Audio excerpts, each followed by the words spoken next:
August 27, 2017, 9:00 p.m. PT by Josh Wigler. Warning: this story contains spoilers for the Season 7 finale of HBOS Game of Thrones, called The Dragon and the Wolf. At long last, Game of Thrones fans finally have confirmation on the biggest Jon Snow Kit Harington theory in the whole story, not that it wasn't already mostly confirmed. After Gilly Hannah Murray casually dropped the news about Jon being a legitimate Targaryen just a couple of episodes ago, the Season 7 finale, called The Dragon and the Wolf, made the news even more explicit. Jon is indeed both dragon and wolf, the product of Rhaegar Targaryen and Lyanna Stark's tragic love affair. What's more, he's not just the most important bastard in the Seven Kingdoms. He's not a bastard at all, nor is he even really Jon Snow. He's Aegon Targaryen, a name he shares with the Dragon Rider who conquered Westeros almost 3 full centuries before the start of Game of Thrones. The news comes out thanks to a conversation between Bran Stark, Isaac Hempstead Wright and Samwell Tarly John Bradley, in which the Thride Raven and the would-be Maester traded information about Jon's heritage. Meanwhile, as Bran narrates the gravity of the twist, viewers watch as Jon and Daenerys Emilia Clarke become intimate for the first time. It's certainly not the first time fans of this show have watched two relatives have sex with one another, but the scene comes cloaked in a sense of uneasiness all the same. Yes, we're rooting for Jon and Dany's happiness, but it's shrouded with the awkwardly timed infobomb about their shared heritage.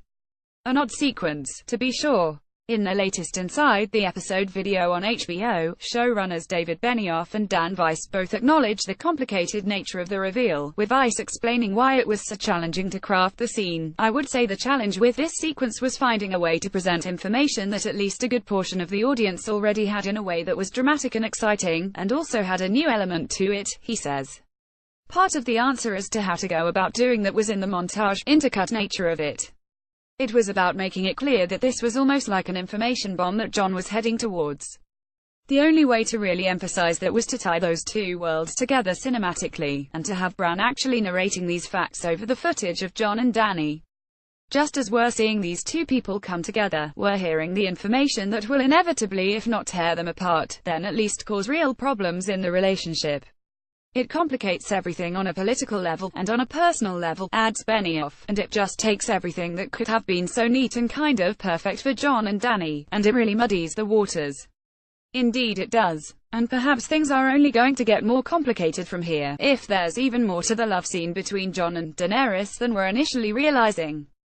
Earlier in the episode, the two have a conversation in which Dany brings up the fact that she can't have children, a theory she only hangs on to thanks to the words of the late witch who killed her first husband.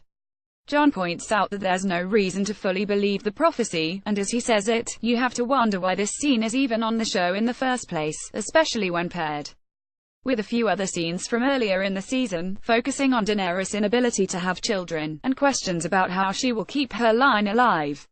Based on what just happened between Jon and Daenerys, we may have our answer.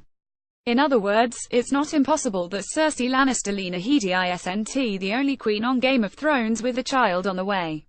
Watch the video below for more of Benioff and Weiss' thoughts on the episode, including the fall of the wall, the death of Littlefinger Aegon Gillen, and more.